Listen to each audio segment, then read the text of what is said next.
Blessings in Jesus. You're listening to Philippians 1:9 Ministries with Patrick O'Brien, and today we want to talk about two different passages in Scripture. The first is going to be in Matthew chapter 10, and then the other will be in Luke chapter 10. And what we want to look at specifically is this power or authority that Jesus gave to the disciples, and more specifically, the apostles in Matthew chapter 10. So let's look at the context specifically and who specifically Jesus gave this power to. We notice in Matthew 10, when we begin to read it from verse 1, he calls to himself the 12 disciples who are going to be the 12 apostles that he mentions. Notice he mentions them by name in verse 2 through verse 3. He's going to specifically call them out. When we read in verse 1, he says, "And when he had called unto him his 12 disciples, he gave them power against unclean spirits to cast them out and to heal all manner of sickness and all manner of disease." Notice the them is referring to the 12 disciples, who then Jesus reiterates further down that those 12 are the 12 apostles specifically. We have to remember that Jesus has all authority.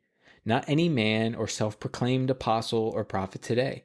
The apostles of the first century, the 12 apostles, were unique and set as a permanent number, much like the 12 sons of Jacob. It was a unique office and a foundation of the church. And so once the foundation is built, no more foundation has to be laid. But that's a subject for another day. Specifically here we see in Matthew 10 that these 12 apostles that Jesus gives this power and authority to have some restrictions. Notice that specifically there's the territorial restrictions geographically. He says in verse 5, these 12, who are the 12? Remember the 12 apostles that he mentions previously. He commands them saying, "Go not to the Gentiles or to the Samaritans, only go to the remnant Jews, the lost sheep of Israel." Specifically. So he has right off the bat a territorial restriction. This shows us that this is not given to all believers of all time. Literally, we have to know that the authority of the exorcisms and the healing was given only to these 12 apostles. It was a unique power that came specifically with the apostolic authority. And it is not, again, I say it is not given to believers in general. Matthew, here in the gospel, is listing the 12 apostles specifically. So never in Scripture are believers in general given the authority. The pronoun them is only referring to these apostles specifically. So now we see that he gives them the territorial and national limitations. They're not to go to the Gentiles, they're not to go to the Samaritans, but only the remnant Jews specifically. Now later, in the same Gospel of Matthew, in chapter 28, we do see that after his death and resurrection, that Jesus gives them a new commission to the apostles to make disciples of all nations and so on. But now, here, in context in Matthew 10, these were to go only to the lost sheep of Israel. That's their instruction. It's not to go to the whole entire world. So we have to look at that in context specifically. Notice that they are to preach, saying the kingdom of heaven is at hand. This is the messianic kingdom. They're to preach. And then we also see from verse 9 specifically that he tells them that they're to only bring a few things. He says that they're not to be concerned with the necessities of life. They have to trust God to provide for them as they went out to minister. That God would meet their minimal needs. This is not like the quote-unquote apostles and prophets that we see today. They're living, most of them, to a degree way above their means. Here, in context, if they're doing what they think that they have this authority to heal and do exorcisms, then they would also need to obey the same scripture that implies that they need to trust God for their needs and not take with them extra things. So we have to look at that specifically in context. Now again, this is not intended as a principle for all believers for all time. It's actually specifically for the apostles for a limited period of time. Remember, at the end of his public ministry, Jesus told them to take things. He had just told them here not to take. This is again illustrating that certain things were true only while Jesus was physically present here on the earth. So we have to take that into consideration.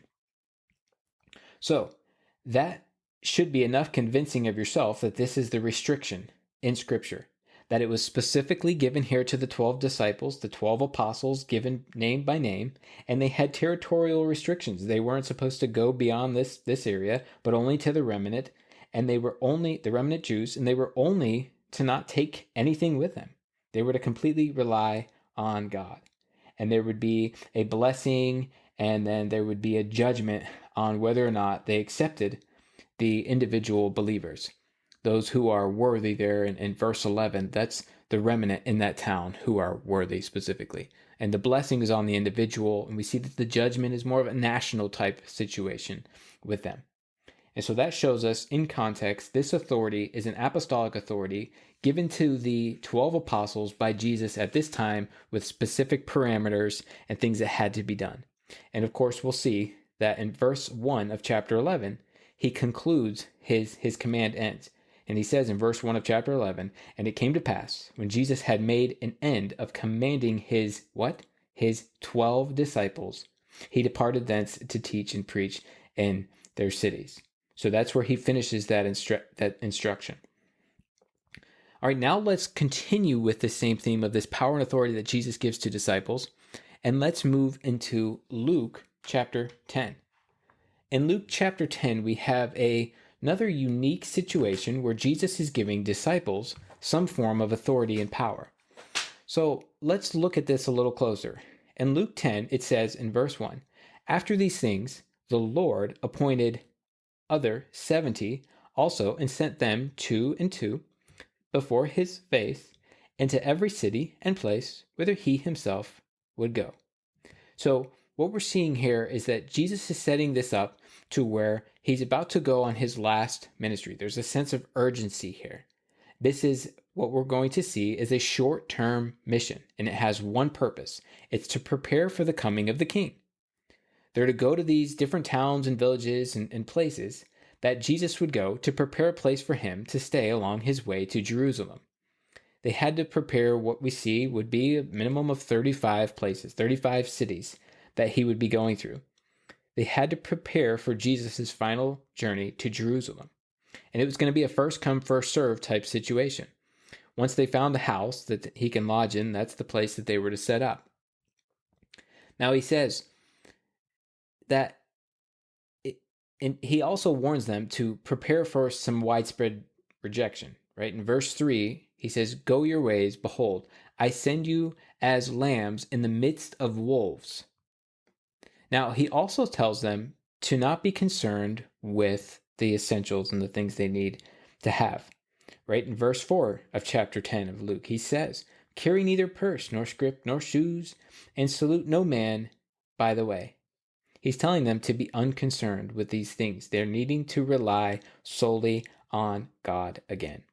Now, of course, this is very similar to Matthew 10. So those who want to profess that they have some form of power and authority, well then, why don't they trust God for all the essentials they need in life as well? That's the question. That's a paradox in of itself.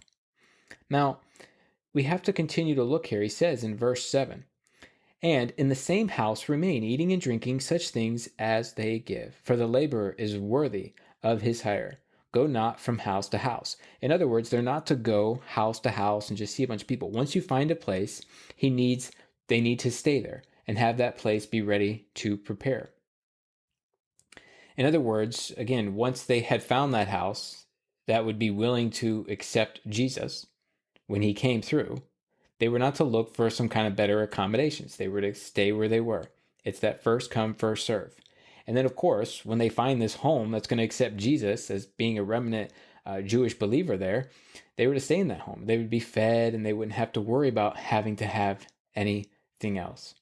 So we see that as well. As he continues, he's going to tell us again about this judgment, right? Those who accept them, you can give them peace. Those who don't accept them are going to have that judgment. We see later on in verse 12 and 13 that there's apparently different degrees of judgment for the unsaved, because certain cities it would have been better for them to not have, right? Those who reject the 70 disciples here would suffer essentially greater judgment than the inhabitants of Sodom and so on. So, he mentions these cities in retrospect that he mentions as well there because they have already rejected the disciples' message. The general principle that we're seeing is the mission was for the acceptance or rejection of the 70 would be, as in verse 16 here, it would be in the same as accepting or rejecting the Messiah, Jesus himself. So they go out and they do this thing, and now they come back in verses 17 through 20. We see the 70 disciples returning. Remember, these are specifically 70 disciples that Jesus sends out and gives special instructions for. Remember, at this point, Jesus had many more disciples than just the 12 apostles. But the 12 were a closed group with Jesus constantly. And they had that title of apostle. They're unique. However, in another category here, we see the disciples, and these are the 70 that went on a special mission. This isn't for all believers for all time. This was specifically a designated place and time, and they had a specific purpose of what they were supposed to do. They were supposed to go to these different cities, find the different place, and stay there as a place to establish for Jesus to come through on their way through. That was the rules. Now, it says in verse 17, and the 70 returned again with joy, saying, Lord, even the devils are subject unto us through thy name. And he said unto them, I beheld Satan as lightning falling from heaven. This is giving an allusion to the coming doom of Satan, his coming doom that would happen. But notice how Jesus gives them this authority over serpents and scorpions and all the powers of the enemy, and nothing could hurt them here in verse 19. But they should really have rejoiced that their names were written in heaven, and not that the demons were subject to them. That wasn't the point. The focus of their excitement should be on salvation and not any type of authority. So first we see that it was specifically these 70 disciples that had a specific program to do that were given this authority. Not all disciples of all time. It literally names these 70, just like the 12 from Matthew 10 were literally named out specifically. They were the 12. These are the 70. Not all believers of all time. This isn't a principle that follows forever. But here, they should have been more rejoicing in their salvation. They should have been more excited about the salvation of their names written in heaven. But notice here in verse 19, something that doesn't necessarily come out right in the English text. It says, Behold, I give unto you this power to tread on serpents and so on. Well, in the NASB, it would say something like, I have given you. This is a perfect tense in the Greek, and a perfect tense in the Greek is used to describe a completed action, which produced results which are still in effect all the way up to the present. So what we're seeing here is this is a completed action. He gave them this power.